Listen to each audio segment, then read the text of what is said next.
we're starting a new series called Who's Asking the Question? And this is a something which sounds so obvious, but most people don't spend so much time on, and that is how to understand what the different Mefarshim are doing. Different Mefarshim are trying to achieve different things when they write their Pirush on the Torah, their explanation. And how do you understand the commentator? What are they trying to achieve? Where do you look if you're trying to ask a particular question or another question? How do you learn it? What do they mean? Where are they going? And it happens to be actually just recently, I was at Koren Publishers. I happened to be at the RCA convention, the Rabbinic Council of America's convention. They had a stand there, and I bought Dr. Avigail Rach's book called The Great Jewish Commentators, and she has an excellent rendition on sort of the background of commentators as it happens to be. And in general, this is really worthwhile to explore this general topic as well, because I think most people are unaware of the full extent of it. And when we start thinking about Torah commentators, the first thing we start thinking about is Rashi, and then everybody afterwards as well. But the truth is that Rashi was not the first. In fact, in order to understand this, we're going to start today with we tip our hats towards the translators, what we call the Targums, and there are many thereof. We're going to skip today the Tafsir Rasag. Who's the Rasag? Rav Sadia Gaon, who translated the Torah into Arabic. We're not going to go in that direction today. We're going to look at the Aramaic translations for a second, trying to appreciate what they were doing, where they were from, and how this worked. So the question is how early does this begin? When does this really start for real? And the truth is, it starts much earlier than most people think it does. This is actually a pasuk in the Torah. It's in Tanakh itself. Again, everything comes back to Tanakh. And this pasuk takes us to the times of Ezra and Nehemiah. If you remember, Ezra and Nehemiah, thank you so much.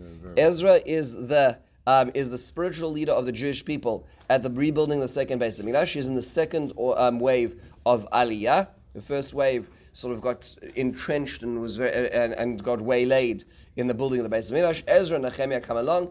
Ezra is a spiritual leader. Nehemiah is the governor. He is a Persian Jew who is sent by the Persian emperor to the land of Judea to be the governor, and together they worked hand in hand to continue the needs of the people. And what happens is that it's not a very great spiritual landscape. There's assimilation, there's intermarriage. It's really not great. The Jews are a minority in the land of Israel at this time. Most of the Jews remain in Babylon, Persia area up north. And so, this is the landscape they arrive in is more complex. So what happens? They come to the land of Israel after achieving security, which is they rebuild the walls of Yerushalayim. Then at a certain point, they decide that on Rosh Hashanah they're going to do a re-education process. They pull out a Sefer Torah and they read it on Rosh Hashanah, and it is the most effective Rosh Hashanah drasha of all ages, because everybody starts crying. Right, so everybody is like broken down because they hear about they're reading Devarim, and HaKadosh Baruch Hu says you're going to go into the land and you're not going to listen and you're going to disobey me and you're going to start intermarrying, and everybody's looking at themselves in the mirror, and it's very embarrassing, and everybody feels very, very, very upset. They start crying, and Ezra and Nehemiah turn them home, and then after this and say to them, "Don't worry, go home. Today's a day of festivity. Come back afterwards." And then, because Rosh Hashanah is supposed to be a happy day, they come back. There's this spiritual reformation that occurs after this. This is like it's a watershed event in the Nehemiah Perek Ches. Now, when reading the Torah, this is what we're told. It describes that they didn't just read the Torah to the people. It describes, as our first source, Vayikra'u b'sefer Toras Elokim. They read the book of the teachings of God, Meforash, explicit, v'sum seichel v'yavinu b'mikra. They did it in a way that makes sense, and so everybody could understand the reading. What does that mean, pray tell? How could they understand this? So the Gemara Megillah explains that means to say that we're going to start from the middle of the first line. It says, Rav Iko bar Avin, Amar Rav Chananel bar Amar Rav, Ma'adir Siv Vayikru b'Sefer Torah Selikim, Mefurash V'Som Seichel V'Yavinu B'Mikra. What does it mean that they read it explicitly? Vayikru b'Sefer Torah Selikim Zemikra. That means they read the psukim. Mefurash, when it means explicit, it means Zuet Targum. They translated it into Aramaic. V'Som Seichel Ela Psukim. They divided it into sentences. V'Yavinu B'Mikra. They made it understood.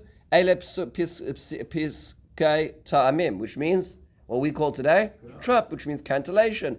the notes. V'amrilei ela Masoros, and these are the Masoros, which means this Masoros. These are the ways that if you look at the old, what's called Masorah, it's the amount. It's sort of the amount of letters and the amount of words and all the and the specific uniquenesses of letters and full words. Shirachum v'chazru yiston, they were forgotten and reestablished at this time. So Ezra reestablished, and this relates to the fact that Ezra did a lot to the, we'll call, Torah teaching process in general. In fact, the Gemara in Sanhedrin tells us that if the Torah had not been given by Moshe, it would have been given by Ezra, because Ezra reestablished it, that he changed the text, the syntax as well of the Torah, shifting it from what was the Ksav Ivri, the old Ugaredzik script, to the what we call Ksav Ashuri, which is the script we have today. A lot happened, and that surrounds this particular event. A lot to understand. But nonetheless, you see that he did explain it in Targum, in Aramaic. Now, how long ago was this episode? When did this actually occur? How long ago did this episode actually happen in Jewish history? Just to give us numbers of years. About 2,500. Yeah, we're talking about 2,500 years ago, right? So we have like 2,500 years ago is when we read the translation. So when we think about Rashi and we think about explanations of the Torah, Rashi was 900 years ago. Rashi was 900 years ago, right? So that's recent in Jewish history. Right, 2,500 years ago is much, much further back. We're digging much deeper. So you say to yourself, well, why did he need to do this? So the reason is let's just listen to what actually was going on at that time. Here's what the Rambam says as to why Anshe Knesset Gdola, who Nehemiah and Ezra were part of, right? Why they established the Shemona Esrei at that time, as we have it today. Why? He explains in source 3, he says, Kevan Shigala Yisrael b'mei Nebuchadnezzar Rasha.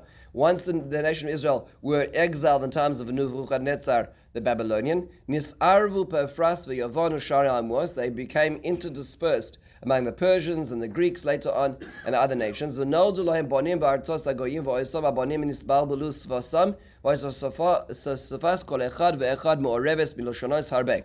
They had accents of all the other nations. They weren't involved. They didn't understand what they were really saying. They couldn't. They had no, we'll call it, central language. No language anchored them together. The Pasuk in Nehemiah as well. Their children were speaking Ashdodis. Where's Ashdod? That's part of what's the coastal Gaza area.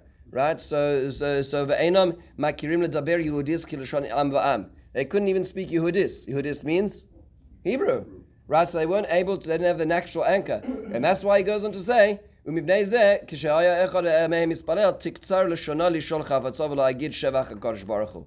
So therefore, when one would ask, the one would start praying, they would be inappropriate. It wouldn't work. It wouldn't flow. They wouldn't be able to say it properly, and therefore that's why Ezra and Nehemiah sort of established this framework of prayer called the Shemona Esrei in Hebrew, and this is how you say it, because we're not going to rely on the organic expression of human beings when it's so broken and so fractured as a function of exile and assimilation. So that is the environment in which this is said, and therefore, says the Rambam, 12 prakim later on in the Hilchos Tefillah, Mimois Ezra nagu shiei sham turgamon metargem lo'am masha kore b'Torah. So they would translate the reading of the Torah into Aramaic. Kadesh yavinu inyan hadvarim. So people should understand it. So you say, well, why Aramaic? It's so fascinating. Aramaic, interestingly enough, was the language spoken in which country? Well, it's actually the language spoken in Aram. Right? Aram, in fact, was the kingdom north of Israel during the first base of Midrash towards the end. They were the northern kingdom, and in fact, when you spend time reading a little bit about Achav and his escapades with Aram, and Naaman, who was the general of Aram at the times of Elisha, you read all these. Aram was the central country above Israel, and they had many we'll call complexities when Judah and Israel, when the two provinces of the country of Israel, which was split into two kingdoms, had wars with each other. There's many times where Aram is conscripted into one of the sides. So it's one of the countries that's surrounding Israel. It's Aram. Aram was ultimately conquered by which country? It was conquered not by a country. In fact, it was conquered by an empire called Assyria. What is fascinating is, about Aram, is although they were conquered by Assyria, their language was adopted by Assyria.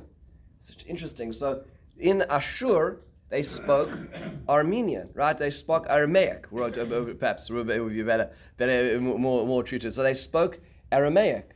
And in fact, therefore, when the Assyrians were overcome by the Babylonians, they continued that adoption. And it became that in the Middle East, Aramaic was the lingua franca. It was the language, it was the international language in Aramaic that ultimately every conqueror, so to speak, adopted this language. It's fascinating because Aram was long gone by that time. But Aramaic carried on going. And it stayed, right? It stayed for a long time, ultimately, and that's why the Gemara itself is in Aramaic. Right? The Mishnah is in Hebrew. The Mishnah was based in Israel, but the Gemara, the Babylonian Talmud, was written in Babylon, and that was the language. And so to the Yerushalmi Talmud was also written in Aramaic. That's why it's sometimes more difficult to learn. And that was the language that everybody was speaking for centuries. So what Ezra was doing, what essentially was saying, it was kind of like Lahavdil, the English of the time, right? So I remember I once was going through Europe in a return flight to Israel, and so I stopped off in Prague. And so we wanted to spend like 16 hours to go check out Prague. It was great. And so I'm in this taxi, and there's this fellow in the back who's Romanian, right? And the taxi driver is Czech, right? So they're trying to communicate, but they have no idea what they talk. So they're trying to speak to each other in broken English. And I was like sitting there like listening to this. It's really funny. That was always happening, right?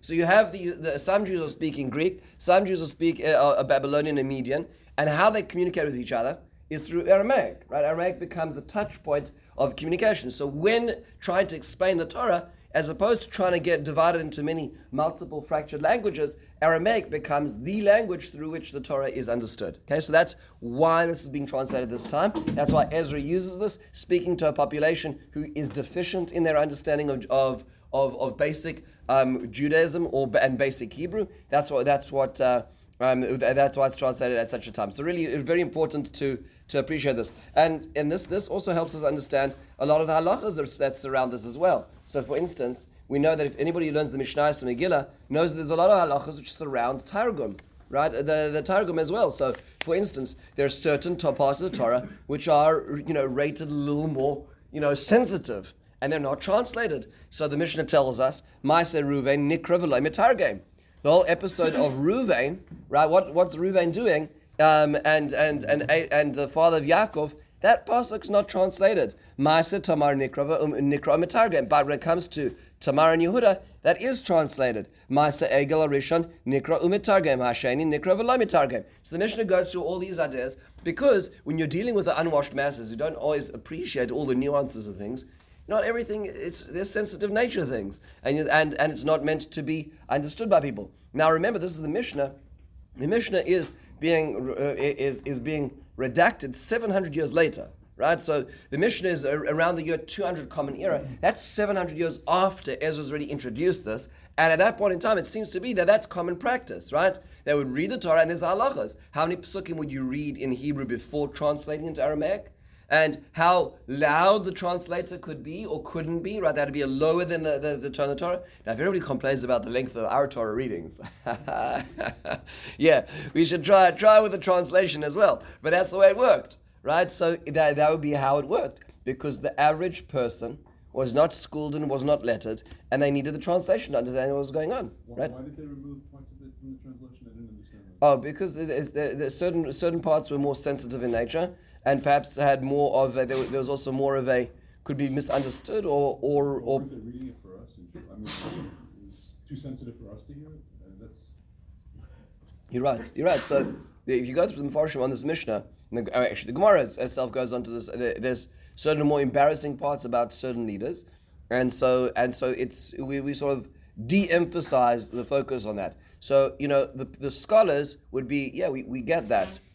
And the plebeians would be like, well, okay, I guess the Kiddush is coming faster, right? So that would be like how that so that would be the way it would work. So that's what the Mishnah is saying, but just fascinating, right? And same thing with Haftorahs as well. The Mishnah goes on to say so, and the Gemara goes on to expand all these situations. There's a lot of cases which had more sensitivity as to translation, but for the fact that the Mishnah is saying this, clearly that was in practice at the times of the Mishnah, right? Meaning the Mishnah is not saying, oh, there was this practice yesteryear. The Mishnah is saying, no, this is what we're doing, right? So really, really fascinating as well. Now, just on that note, so you say to yourself, well, like I don't see that so much anymore. So the reason is actually when the Rambam quotes this pretty much verbatim. Now remember, the Rambam is writing 800 years ago, right? So the Rambam doesn't give any provisos, conditions, concerns about this thing. It's as if it's normal, right? And none of the Farshim will talk about that. But if you go to the Tur in Siman Kuf Mem He, which is where all I didn't put this in the notes, but the Tur actually points this out in the halachas of Kriyas HaTorah. And his observation is as follows. The Tur, of course, is Rabbeinu Yaakov ben Asher, writing in the 1400s, who says the following. He says that he says it is clear from the times of the Gemara, and he quotes the Tosfos who quotes Rabbi Chalafta, that it wasn't necessary to have a meturgaman, meaning it seems from a brisa that there were certain places that had a meturgaman. And there were certain places that did not have Mitzurgaman. There were certain places that had translated, and some places that didn't. So he says, his observation, he says, Mikan Sa'ad, this is a proof, leminag shelanu, to our practice, she'ein anu regilim Targum. We don't translate, generally speaking, today. Min ma da'ana nachami rabbana nafki letanis v'kari v'loi b'targumi chada amra she'ein hatirgum ha'akev. So you see that we used to, on a fast day, they wouldn't translate the Torah reading, so you see it isn't absolutely necessary for that.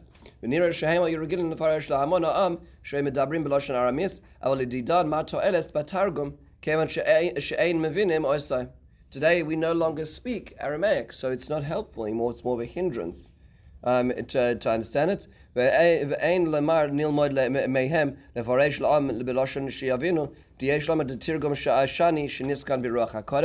you say, well, let's speak it in English.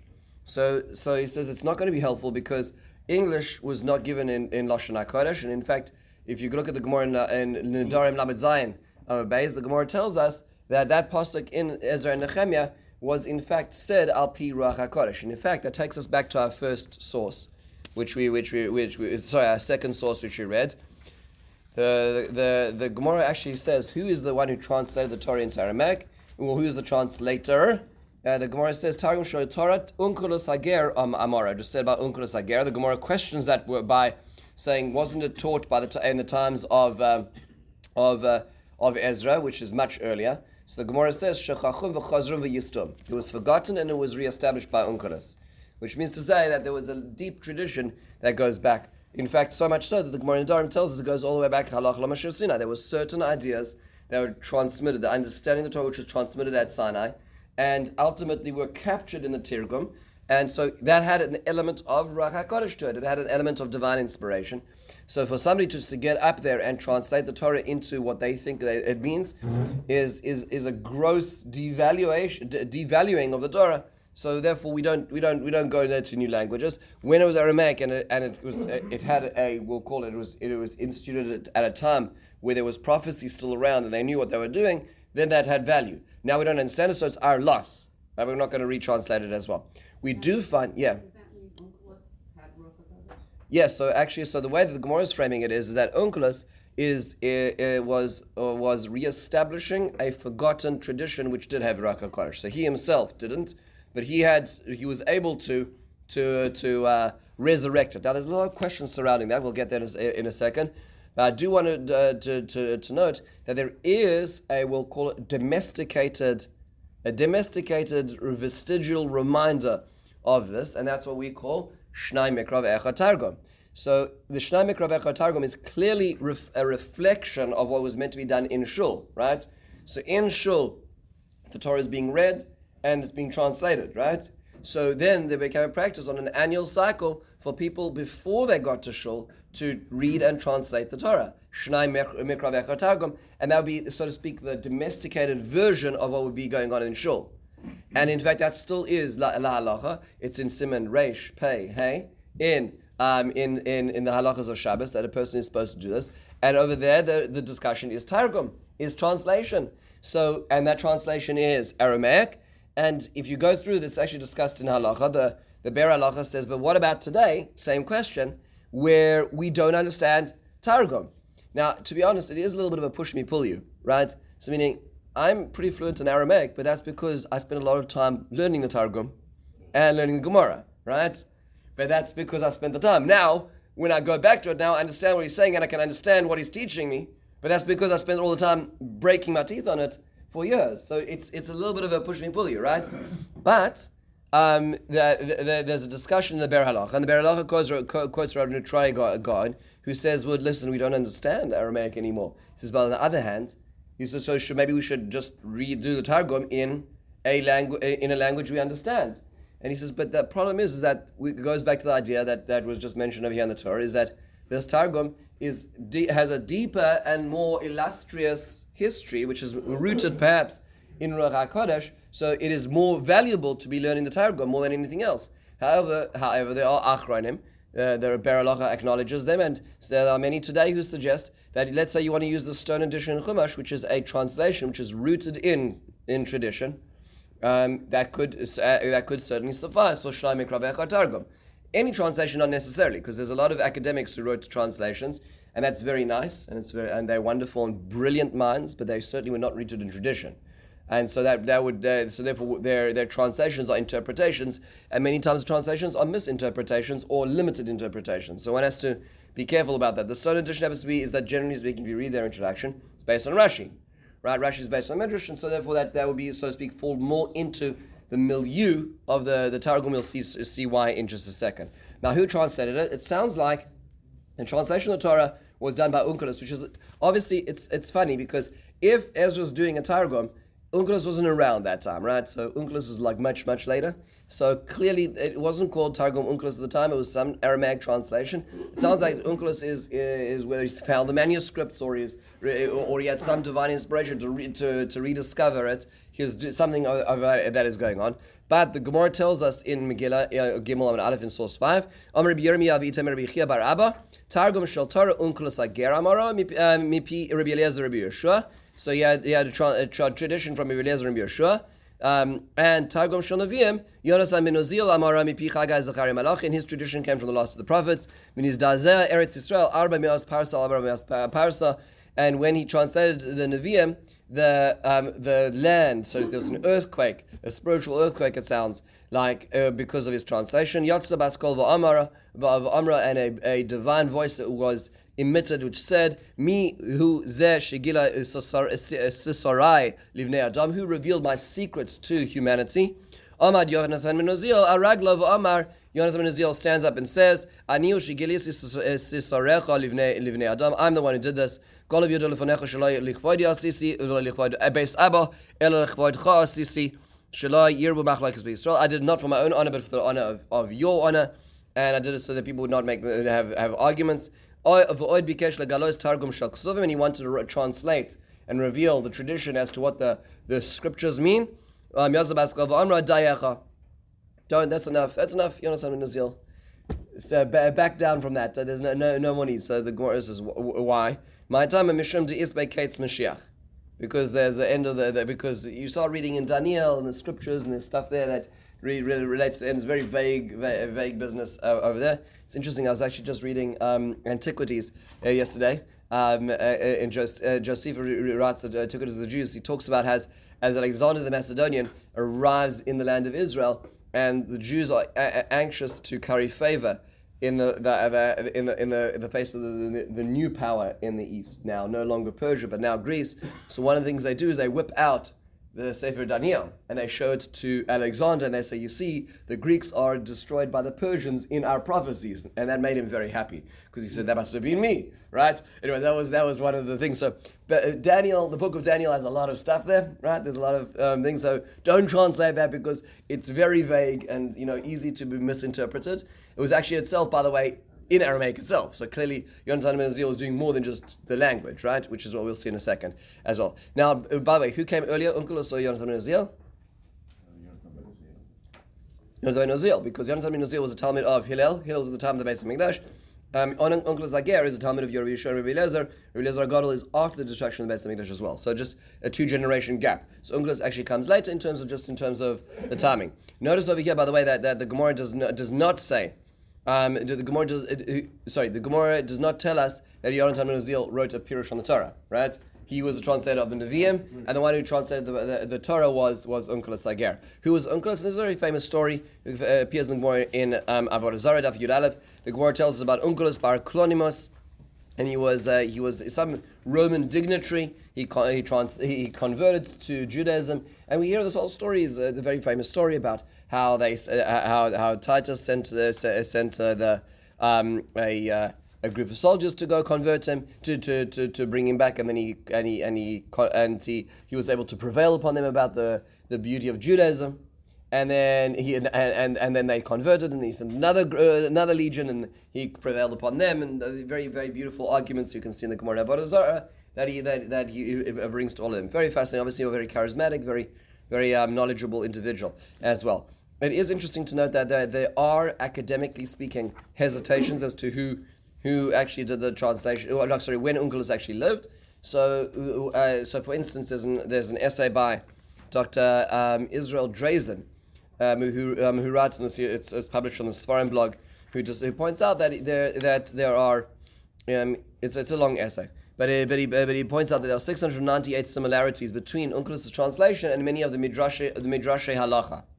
So meaning to say that Onkelos is understanding and interpreting the Torah based on Midrash Halacha, and the Midrash Halacha actually is later than the assumed date of this, and so he makes an assumption that this Onkelos person must have lived perhaps a little later than the 1st or 2nd century CE, but rather around the year 400, which would incorporate all the Midrash Halacha. Again, there's a lot of academic supposition on this topic as well. It's interesting that Rav Tziosh Chayas, right, the Maritz Chayas, assumed that it was actually the work of Aquila of Sinope, just attributing it to an individual who lived as well early on as well. In the terms of the Targum Yonasan is a little more complex because we have Targum Yonasan on Nevi'im, as the Gemara tells us, and then we have Targum Onkelos on the Torah. But there happens to be, if you open up Chumar Midrash Gedolos, you'll see Targum Yonasan on the Torah as well. And so it's exactly. So academically speaking, it's called Pseudo Jonathan, right? So why is that? It's a very derogatory way of describing a pirush. Why is that? So it turns out that it is referenced. There is a notion about there being another translation of the Torah. So even Rav Haigon notes this in his response, and he says in source 9, he says, "Sha'altem Targum Eretz Yisrael mishum man itmar."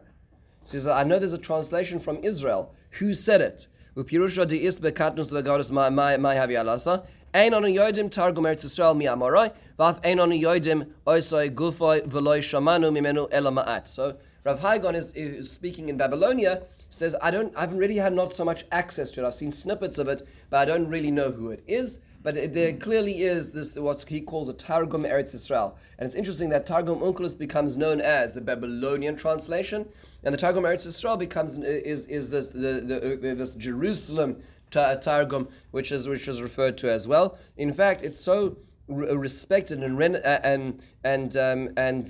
revered that the Kolboy describes in source 10, quoting Rav Maram Mirutenberg, the great leader of the Germanic states, about 700-800 years ago, says Oikos of Harav Rebbe Meir she'ena mo'il kach k'she'adam choyze gimel pamim mikra k'moy sheyachzor beis pamim mikra ve'echad Targum. This whole halachic discussion is, if you don't have a Targum on a pasuk, do you say the pasuk 3 times instead of 1 Targum, or do you say Targum if it's the same words? And he points out Kimin adin ha'yalon nachzor Targum Yerushalmi. He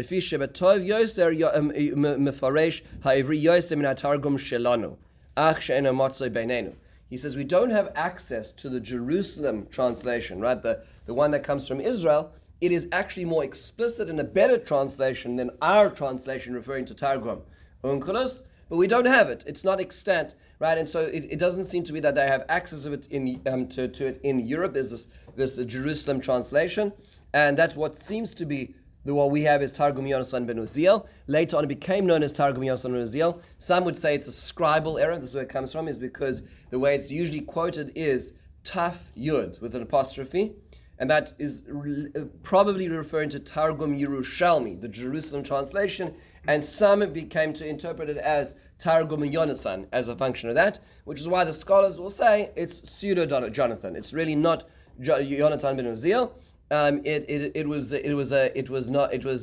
It was confused with the Targum Yerushalmi. At the same time, I just want to acknowledge, and I think it's important to notice this, is actually Dr. Yeager very kindly got me this. I've been going through Targum Yonasan ben Uziel this year as on the Torah, which is fascinating. It's riveting. It's really an amazing. It's a completely different way of looking at the Torah. So Dr. Yeager got me a translation of Targum Yonasan HaMavuar, which is excellent. So in his introduction to this, of course, he addresses all the issues, and he says, and he makes an observation. He says it may be true that the academics say it's pseudo Jonathan, but he says in the end of the day, he says that a lot of folks who still, and he quotes them, he says, these are the people who are still called the Targum Yonasan ben Uziel on the Torah. The Toysos, the Rikanti, the Maral, the Gra, the Balponim Eros, and many more. So he says, like, you got to be careful. If they call the Targum Yonasan ben Uziel on the Torah, you want to just be more hesitant to suggest that it's pseudo Jonathan, right? But it wasn't right. only the academics. Yeah. There were some Rishonim. You're right. There were some Rishonim who made the observation that Targum Eretz Yisrael became Targum Yonasan as well. But nonetheless, he feels that, and the fact that if you open your average Chumash today, it still says Targum Yonasan, one should just be more careful about being about just sort of dismissing it as being it. But irrespective of who actually wrote it, it's very clear that this is a Targum that originated in Israel and is somewhat different to Targum Onkelos as well, as it appears. There are other academic questions about it, because it does make reference to things which seem, or places and names which seem to be after certainly Yonasan ben Uziel on the Torah. So for instance, as an example, it references Fatima, right? So there's anti-Islamic polemic, right, embedded in the Targum Yonasan as well, which clearly is after this then 7th century, right? Because so that must be referring or referencing what happened then, and the way that this Targum Yonatan HaMavuar addresses this. He says, yes, well, assuming that the Targum was something which was being done on a weekly basis, and the translators would get up there in shul and translate, what they would do is they would also make it more amenable. They make it more understandable to the populace as well. So they may have thrown in a few extras as well, but that doesn't take away from the core, which was fascinating. Just interesting observation over here. But Tachlis, without all the academia for a second, because I'm more interested actually than what's going on over here. Just a few. I'd like to go through a few examples of what they're up to and what they're trying to do, because I think this is really more important to us than all the history. First of all, is the danger of translation. We see that translation itself. Sometimes we say, is a translation? Why is this even in the shir about Mefarshim? Like, what has this got to do with Mefarshim? The answer is that translation is interpretation. Just we have to understand that, and that's why the Torah wasn't translated. The Torah, in a certain sense, that's why there's no nakudas. There's no cancellation, because all of those are already interpretation of the Torah itself. The Torah exists on a higher plane, and once you explain it or explicitly circumscribe it, then you're already limiting it as well. So the Gemara describes that a person who translates, if you add on anything or you take away something, it's already considered megarea, and it's already considered a megadef. You have to be very, very careful about this. Gemara describes as well.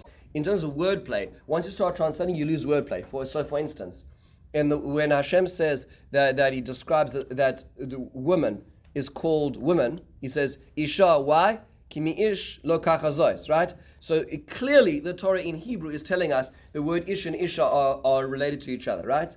Whereas if you start translating into Aramaic, it's not so clear. So, for instance, the way it's translated is Itza mibala, right? Itza is a woman, mibala. That's ish. The words aren't connected to each other, right? So you've lost that word play already in the translation. Kavasa, right? Exactly. Same thing with arum. The nachash arum and the arumim, right? So anytime over there, one means is translated as deception, and the other one is translated as naked. Now the Torah clearly is putting those two psukim back to back to tell us there's a relationship between the two of them, right? That should be clear. But already in the translation, you're losing that as well. So Translation has that danger. On the one hand, it explains, it makes it more understandable. On the other hand, it's also interpreting in a way that we're losing some of the wordplay and some of the context as well. But let's look at some of the hallmark of what they're trying to do. One of the most noticeable goals of Onkelos is the Targum Onkelos in the Torah, is that he avoids any anthropomorphisms, right? So we know that the Rambam is very clear that one of the 13 principles of faith is that HaKadosh Baruch Hu eino demus haguf ve'eino guf. HaKadosh Baruch Hu, it has no body and does not express himself in a body or in human terms. And so the Targum Onkelos, based on that principle of faith, now it wasn't that the Onkelos was reading the Rambam, right? That's a principle of faith, that HaKadosh Baruch Hu has no body. So anytime the Torah will use any anthropomorphism or any anthropopathism, which means any bodily expression or any emotional expression, the Onkelos will diminish will that as well. So let's take a look at 2 examples. In source 18, the Torah tells us, HaKadosh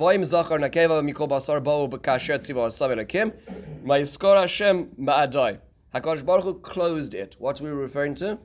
Closed it, we're referring to what? The door of the ark, right? So Hashem is closing the door of the ark once all the humans and animals are in there. Now that is an anthropomorphism, right? That is a human action. Says the Targum Onkelos, v'olaya dechar v'nokba. So enters the male and female, right? By the way, dechar just in with the word the letter daled, of course, is always interchangeable with the word Zion. Dekar v'nokva mikol bisra, from all the flesh. Alu kamoy dipakid yaseh Hashem, that entered as Hashem commanded. Va'agan Hashem Alohi. What does that mean? Va'agan Hashem Alohi means that Hashem protected them. So when it says God is closing the door, what that really means is Hashem is, so to speak, protecting them. So it's moving away from an action, but more to an aura, to an expression. Another example in source 19. Vayarach Hashem es reach hanichoach. God smelled the pleasant aroma. Vayamar Hashem el liboy lo oisif lekalel oides adam avur adam. Says the Targum Onkelos, v'kabil Hashem berava yos kurbonei. Hashem received or accepted with pleasure. What does that mean? In His will, this korban. V'amar Hashem b'meimrei lo oisif oid lemeilat oid yos ara b'dil chayve einasha. So again, lowering, so to speak, the idea of Hashem actually doing or expressing something in a human fashion. And this is going to be consistent across the whole Torah. If you want to understand what a action related to God is, read the Targum Onkelos and he will explain it in larger terms, right? So not limited to human action. That's one idea as well.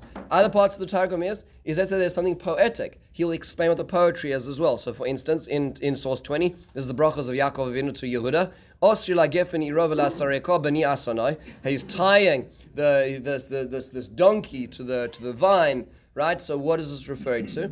So the Targum Onkelos is explaining this to us. He says, Yas char Yisrael kartei amo yivnun heichla yehun tzadikaya sachar sacharle. So when they build their city, there'll be tzadikim around this. What city we're referring to?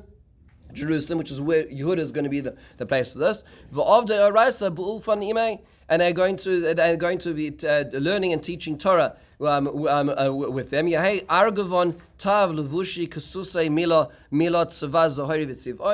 they're going to be wearing the royal garb as they're teaching Torah. So now, what is seemed to be like a image of a donkey being tied to a vine is now understood to be in the milieu of the expression of Yerushalayim being sanctified by its Torah teachers as well. There are times where misunderstanding has to be avoided. So again, they sound like such simple things, but this is the methodology of the Targum. Moshe, you have a question? Are we to understand that this stylistic form of Onkelos was his, or he copied what he knew from Ezra? It sounds that as going with what the Gemara is saying is this is specifically what he's doing. No. This is specifically what his tradition was. The tradition is that in understanding the Torah, we need to understand that the Torah was not meaning that Hashem walked and had hands, right? So if you really want to understand what the Torah means, that's what Onkelos is saying, this is what the tradition is. And if you really want to understand these parables, this is the tradition that we have of what this parable means. That's the way we sort of do. So as opposed to Onkelos sort of sitting there on the rock and saying, wouldn't it be interesting if this was referring to what we're saying is that he is sort of, whether he had hold of the manuscripts or whether he himself was divinely inspired, he's saying this is what this must refer to as well. Doesn't mean to say that we can't say that there might be other interpretations, right? Rashi but this is all the time. What was that? Yeah, Rashi. Rashi argues on this many times, and Menachem ben Saruk as well. There are many people who disagree, but nonetheless, this seems to be, we'll call it one strand of ancient tradition. Another example, a misunderstanding. So, for instance, the word mizbeach. This is so interesting. Is that you can have certain words which are actually translated differently based on the context. So, for instance, when it describes an altar, right? So Noach comes out of the teva, he's sacrificing on it. Vayiv Noach mizbeach. So the way it's translated over there is Noach madbecha. Kodem Hashem. He builds a madbecha. Again, the zayin and the dad are interchangeable. Madbecha is mizbeach, right? But when it comes to heathens who use an altar, later on in Parshas Mishpatim, sorry, it's not Mishpatim. This is in Kisisa. In source 22, Kiyas mizbechoseim titzoitzun, you should destroy their altars. Listen to the word over there. He says, Are yos agorehon tisarun. Right? Tisraun. So you shall destroy their agrohon. That is a different word, which means to say that don't think that they have altars and we have altars and we just are sacrificing to different deities. No. We have the altar, they have some sort of other thing as well. Just understanding the difference over here. Another example I found, which I always think is fascinating, is both Avram and Sarah laugh when they hear they're about to have a child in their late 90s, right? Early and late 90s. So, yet Avram Avinu is not called to task, and Sarah is, right? So the end of Parshas Lech Lecha, Vayipol Avram al panav Yitzchak b'liboy. He laughs. Halabein me'ah shana yivoled v'im Sarah b'abas tishim shana teled. Is this going to really happen? Now, all the Mefarshim struggle to explain why he's not punishing who Sarah is. But look at the Targum Onkelos. It says, "Unapal Avram al apoi v'chadi." What's the word chadi mean? Happy. Chedva, right? He is happy. The meaning say his laugh is an expression of joy. Look at source 24. That's Sarah. V'atischak Sarah b'kirba leimor acharei b'lasiyah isila ednava adoniz lakein. It says v'chaychis Sarah. Chayich is to laugh, to scorn, right? So already what the Targum Onkelos is explaining is it may look like the same word, right? It may look like a mizbeach, it may look like the word vatitzchak, but really there's a different, we'll call it emotional underpinning over here, which will now distinguish it as well. Other ideas is like, let's say, complicated idioms. Like, so idioms change all the time, right? We use idioms all the time, but we have no idea what we're saying, right? So there were also Torah idioms, and there were later idioms which needed interpretation. So for instance, in Vayachazek Hashem es le'paroi v'emelech Mitzrayim source 25, Vayidov acharei b'nei Yisrael yotzim b'yad Ramah, Israel going out with a raised hand. A raised hand is clearly a symbol of something. Victory, it sounds like, right? The way that he translates is Nafaku b'reish gali. He says they went out with an uncovered head. Now, by the way, we don't use either of those idioms today, right? You don't talk about victory or victory, right? But that is right. So it sounds like the Targum Onkelos is giving us perhaps a more contemporary idiom as to what that looks like at the times when he's talking as well. But again, we have to keep going backwards to appreciate this as well. Similarly. I found this is always fascinating. When describing Yishmael, right? So the prophecy given to Hagar, don't worry, Hagar, it's going to be all right. He's going to be a great nation. Then he is told, Pere Adam, he's going to be a wild man. Yadai Kol v'yad Kol boy. His hand is in everything, and everything's hand is in his. What does that mean? I always found this one fascinating because, again, we don't have a parallel idiom. We don't have like a way of interpreting that. Says the Targum Onkelos, he's going to rebel against all of humanity. Doesn't go with the norms of the time. He will need everybody, and everybody will need him. We call that oil. Okay, it used to be the silk trade, and then it became oil. But understand what that means. Is that so? Like that is a very apt translation or interpretation of what that idiom means. As example of what the Arabs are as well. There's times where the euphemism is employed in Onkelos. Again, when you look at the Targum, you're like, oh, it's just a translation. It's like, no. He's helping us understand some of the ideas. So, for instance, when it talks about Yaakov Avinu just slips out having just taken the brachos, the goat skin on the arms, the whole business. Yitzchak Avinu now encounters son number 2, who's also called Esav, and then he says to him, Vayomer bo achicha birmimra v'yikach es birchasecha. Your brother came, what's b'birma? So we always say it's the deceit, right? And so Onkelos says, not really, he says b'chachmasa.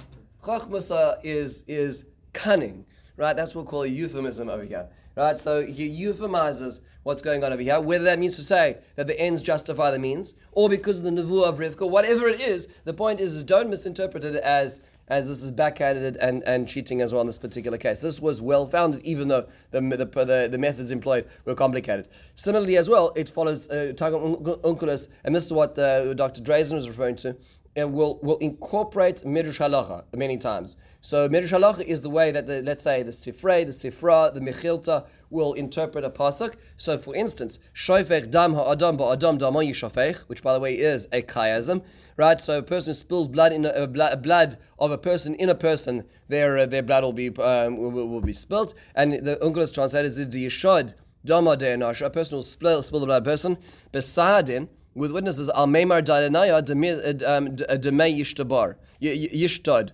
And then it's not that you can set up your own jury and go kill anybody who you think is doing this. No. When there's going to be witnesses and a due process, then there's going to be the possibility of capital punishment as well. So again, pulling in Midrash Halacha into understanding the text as well as part of the tradition as well. So there's a lot of things that Onkelos is doing, which are going to follow through the interpretation of the Torah. The problem is that you need to really be sufficiently proficient in Aramaic to understand when he's doing this, because you'll see his divergence from what you would think would be the natural translation as well. There is a great chumash called the Orech Yamim chumash, which translates the Onkelos into Hebrew, which now sounds a little bit backwards, right? Because aren't I reading Hebrew in the first place? But the point is, no, you need to know the Hebrew or the Aramaic to understand what the Aramaic really is doing, right? And it is very helpful if you want to go in that route. Or you can just touch up on Aramaic; it's very helpful. When it comes to Targum Yonos and Naziel, just two hallmarks. The Targum Yonos and Naziel you don't really need to think about the methodology as much because it's very clear he's diverging from the text, very, very much more so than the Targum Onkelos. But 2 points is one is his relationship to halacha, and the other one is his incorporation of medrash. Those are the two things that the Targum Yonasan is going to be dealing with. So, for instance, you'll see a number of times where the Targum Yonasan will acknowledge traditions found in the Targum in the Gemara, the Talmud Yerushalmi. So the Talmud Yerushalmi describes in Brachos in source 29, V'ilein de metargumin ami b'nei Yisrael kamada ana rachman b'shamayim kad teheven rachmanin ba'ara. It says they translate the Torah as that Hashem, you're merciful in heaven.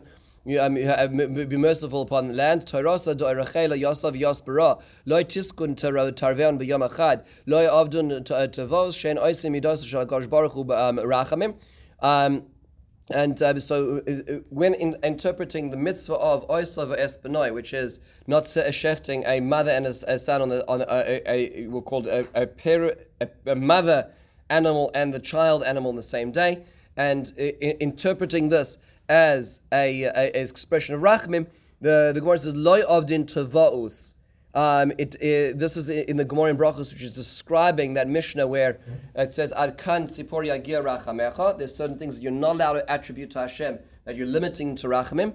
It seems in this case, if I'm understanding this correctly, in this case loy avdin tavaus. This is not a concern of making a Hakadosh Baruch Hu a Rachman or limiting him to Rachmanos, and in fact that is the Targum Yonasan or the Targum Yerushalmi on this pasuk in Vayikra, where the pasuk says, "Shora say oisov espenoi lo yishchatu b'yom echad." You cannot shecht a shora say and its child on the same day. Look at the translation of the Targum Yerushalmi. Ami b'nei Yisrael heichma de'avunun Rachman b'shmaya kad tevun Rachmanin ba'ara. Like Hashem is merciful in heaven, you the children should be merciful on earth. You can't therefore shecht an animal and its child on the same day. And so that seems to be directly pulled from the language of the Yerushalmi itself, which is fascinating because then we're getting the tradition from the Yerushalmi tradition in understanding this pasuk, which is now imported into the actual pasuk itself.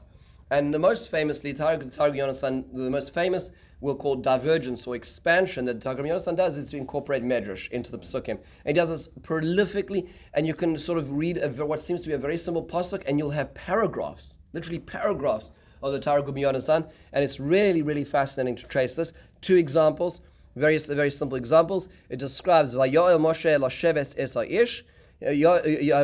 Moshe Yoel is usually into idea is that he makes an oath to stay with the person. That's where Yoel and Moshe Rav, the Satmar Rebbe's Sefer comes from the name of this pasuk.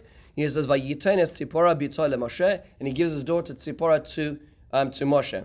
So if you look at the Targum Onkelos is very clear. But Tzavi, Moshe agrees. We see that word appears in the Ksuba, right? But Tzavi, Chasandana, but Tzvias, Moras, right? So he agrees to stay. Moshe leMeisav im Gavra, to stay with the person. Again, the word taf interchangeable with the word shin, the letter shin. Lemeitav is lemeishav im Gavra, with that person. We have Yos Tzipora Barte leMoshe, and he gave Tzipora his daughter. Again, Barte is. That's just an Aramaic word. Reshon, thank you. Yes, thank you. Yes, that's interchangeable over there. Is to say with him. So nothing new. Right? The Aramaic, the Onkelos is. I mean, he's interpreting Vayoel to be agree with Tzavi. But listen to the Targum Yosef Nazil. Suddenly, Targum Yosef Nazil goes off. Listen to this. The kad chachim Reuel de arak Moshe min kodam para. When Reuel, that's Yisrael, realizes that Moshe Rabbeinu has run away from Yisrael, talak yosei leguba, he throws him into a pit. The v'havas tzipora barte devrei mefaris sona yosei besisra. So Tzipora would slip him bread, should secretly go and give him food. Bisman istere Isarti Shnin. It sounds like 10 or 11 years. Ulasoif Isarti Shnin, and after that amount of time, Afkanin min Guva, he brought him out of this pit in his backyard in some sort of prison. Va'al Moshe begoy ginunisa to Reuel. He entered into the yard of Reuel. Va'ava moidi umatzle kodam Hashem de abed ima nisin v'guvrin. And he thanked him for all the miracles. The istakachias chutra, the ishtabirias beine shimsha v'chak yon umeforish Allah shmo rabba v'yakira debei osid lemeva yos timahaya b'mitzrayim. And he now came across the staff, which was inscribed on the staff the names of HaKadosh Baruch Hu, which is going to do the miracles in Egypt. Ubei Ovid lemizva yos yama, and he's going to split the sea with this. Desuf ulan parkas moi min kefa v'avadayitz begoy ginunusa umin yad oishit yedei v'nasbe ha bechein tzavi Moshe lemeitav im gavra. So when Yisro now accepts him, that's when he agrees to. So there's 10 years that has happened in this pasuk, right? And this is all a midrash which comes in is to be found, happens in this case, the Yalkut Shimoni, which describes this, and there's more details there. Targum Yonasan is pulling that all the subtext to the story and putting it in. Another example over here, and we'll close with this, is later on. Is Vahiba Derech B'Malon, Vayivkasheu Hashem Vayivaksheu Lamisai. Hashem wants to kill Moshe Rabbeinu on his way down to Egypt, right? He's going to Egypt at this point in time. Why is he going to be killed? So we know that he has a child who's not circumcised. So you say, which child is not circumcised? So you say ostensibly Eliezer, because Eliezer is the second son, and he probably, it sounds like, you know how it goes, moves and children getting born always happen at the same time, right? Isn't that true? Think about how many times you've moved, and it's just about the time of a birth, right? It seems to just be the way it is. So you say, okay, so Eliezer was born, they're moving, he's in the hotel, he hasn't had a chance to a bris, they can't find a caterer, right? And so it comes along Tzipora and saves. That's not what happens. That's not what happens, says the Targum Yonasan, based on the Midrash Mechilt in this case. He says, so look again, the Targum Onkelos is very simple. This angel comes and wants to kill him. But says the Targum Yonasan, so they're at the inn, and wanted to kill him. Why? Lemin biglal Gershom berei, because of their first son Gershom. Deloy have a Gazir who was not circumcised at that point, al Esak Yisroi Chomoy, because of the business with Yisroi, his father-in-law, Deloy Shavke lemigzare Baram Eliezer Havagozar Bitnoi da Asniu Traveon. But they actually made an agreement where Eliezer got the bris, but not Gershom. So you say, wow, what's going on over here? That means that Gershom wasn't circumcised at this point, and the answer is yes. If you go to the Midrash Mechiel, the Midrash explains that when Yisroi and Moshe Rabbeinu made that agreement we just learned about a moment ago, Yisroi says, listen, I'll let you marry my daughter as long as the first child goes to Avodah Zarah. Moshe said, no problem, that's Vayol Moshe. Moshe agrees. That was the conditions of marriage. So you're like, that's Moshe Rabbeinu? He allows his child not to be. So the answer is, as is understood by Rav Shimon Schwab on Mayin Beis HaShoeva, in interpreting that medrash, is what happens is that Yisro says, it's not that he wants him to be Avodah Zarah. Yisro says is that I discovered God through the process of discovery. I strapped my guitar on my back, I went to the Himalayas, I tried to find God wherever it was, and I found God. That's what it was. I tried out all these things. I became the Komer La'avodah Zarah. I was a priest in all these different shrines, and I found truth. I want my grandchildren to have the same opportunity of finding truth, not because they were insulated in a Hasidic cheder only speaking Yiddish. I want them to be able to go and discover the world and find the truth. So Moshe Rabbeinu says, we'll do 2 educational tracks here. It'll be number one will be the one who does it Yisro style, and the other one will be mine, which is why their names are different, right? Gershom, Gera, Yisro, Eretz Nachriya, a sojourner in a foreign land. That's the Yisro child. And Eliezer, Elokei of Ibe Ezri, that's God, right? That's like Kodesh Baruch Hu's, right? Which is why Eliezer got the circumcision, and Gershom didn't. Apparently now, as he returns to Israel, that's no longer all right.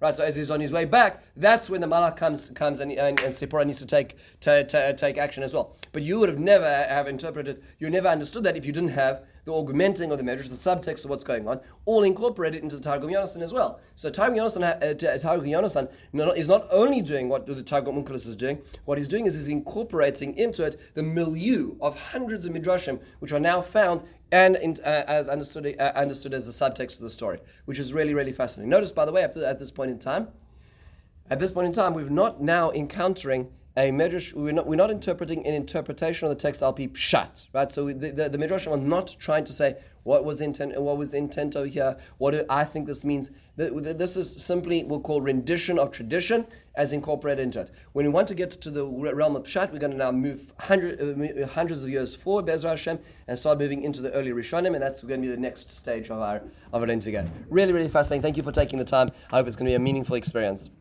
Thank you. Oh wow, I didn't realize it was so late.